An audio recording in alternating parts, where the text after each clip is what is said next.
Aiyetoro, the happy city, as it is fondly called, finds its name and roots in the ideal spiritual proclamation of the Zionist preachers and apostles of old, who, after a heavily populated crusade in 1947, were led by a divine direction to locate and establish the Aiyetoro community.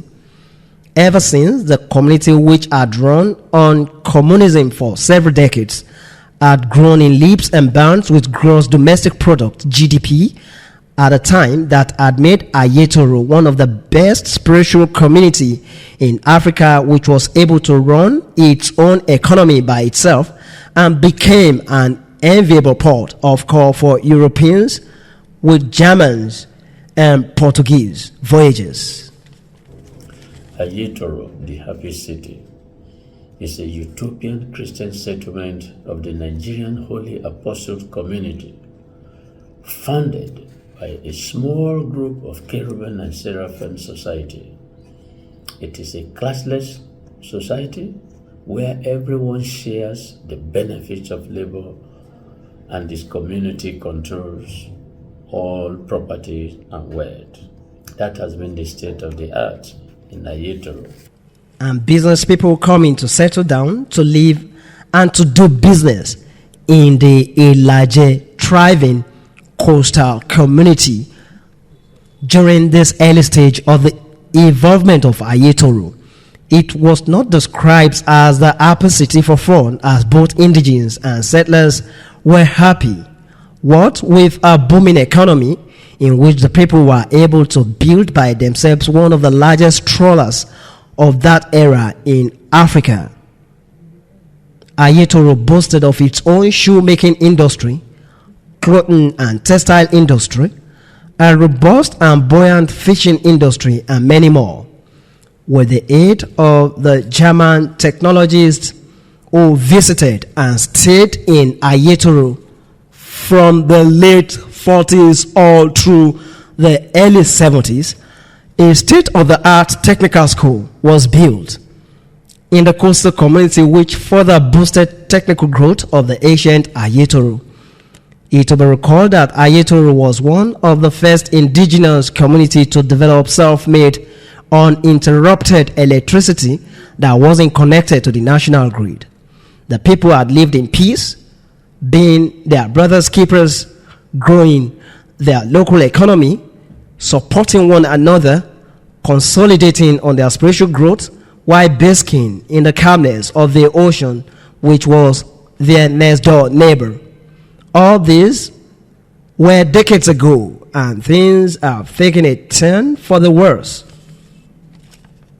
In the once serene, economically thriving Aiyetoro community, as oceans surge from the Atlantic and the most virulent water incursion has not only changed the landscape but has effected untold destruction in Aiyetoro, making the people scared and the place now a ghost of itself. Places like the technical school, RP City College, the shoemaking industry, the textile mill, cloth making outlets, over 1,000 houses and property worth several millions of naira have been washed away. It was said that the ocean surge, a severe effect of climate change, started taking its toll on Aiyetoro community in Ilaje 20 years ago, and ever since it has been a recurring decimal every year, with each year getting worse than previous ones. The people of Aiyetoro now live in fear, as the incursion shows more fierce daring every passing year, except government, climate-inclined international donor agencies come to the aid of Aiyetoro, the happy city. The entire community faces the threat of being washed away. God forbid that happens. The legacies, the Zionist apostles, will no longer exist. Stakeholders of Aiyetoro, led by the monarch and spiritual head of the town, Prophet Oluwambe Ojagbumi, and others, have appealed to government to come to their aid, as they noted that paying lip service on their climate challenge in Aiyetoro will worsen their situation, noting that all that is needed to halt Aiyetoro ocean surge is sincerity and the political willpower on the part of the government. Good morning, everyone. I'm pleading on behalf of Aiyetoro community this morning, calling upon all Ilaje sons and daughters all over the world, and our Honorable Governor Akeredolu and the federal government of Nigeria could please help save Aiyetoro community from disaster, of ocean disaster. These people have been working for their life and now see their house have been destroyed by the ocean. Please, we know that it was a result of climate changes, but it happens in France, but the government saved the cities, many cities. I believe that there are many good people in Nigeria, good people all over the world, around all over the world, and people should come, please and please, save Aiyetoro community. Thanks. eléyìí tí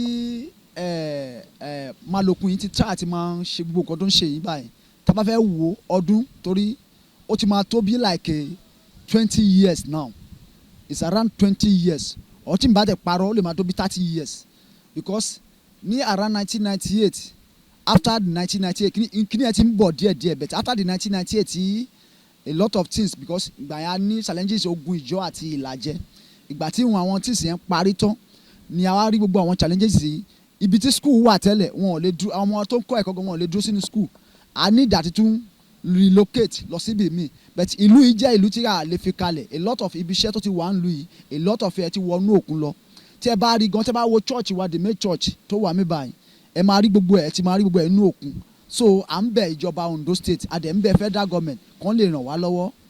This is unfortunate. We therefore call on the sons and daughters of Ilaje's indigents all over the world, not only on the sons and daughters of Aiyetoro community, but on all Ilaje indigents, both at home and in diaspora.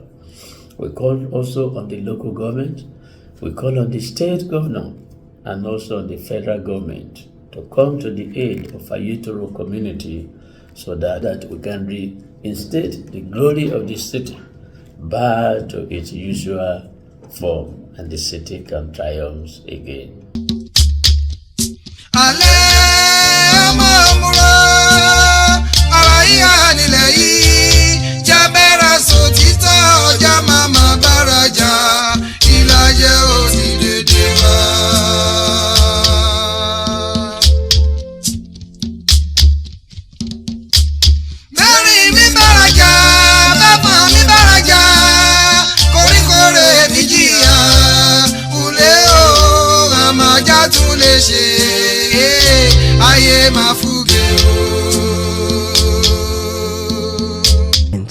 It's been Steve Ove reporting for the Polity TV Online.